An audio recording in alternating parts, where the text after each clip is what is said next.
मणक्याच्या आजारावरती आपण गेल्या अनेक वर्षापासून खूप यशस्वीपणे काम करत आहोत.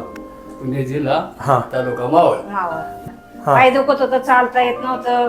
जेवण आहे ना असे ताट हातावरती घेऊन चालायचे. बाथरूमला बसता येत नव्हतं, आंघोळीला असं पाणी घेता येत नव्हतं, झोपूनच होते. जे 10 दिवस पंचकर्म केलं याला आता किती दिवस झाले? याला आता 4था महिना आहे. बर, ह्या 4 महिन्यामध्ये पंचकर्म करून तुम्हाला कसं वाटलं? लय भारी वाटलं. चालायला कसं चालताय तुम्ही? एकदम भारी, परफेक्ट. आणि दम पण लागायचा बोलायला गेलं तर. आता दम नाही, काय नाही, एकदम हलकं हलकं वाटतंय आता. बाहेर जाता येत नव्हतं, पाणी घेता येत नव्हतं किंवा जेवायला सुद्धा जमत नव्हतं. बर बर. आता आम्ही इकडे आल्याच्या नंतर हा. चांगले काम करतात, शेतीत काम करतात. बर बर बर.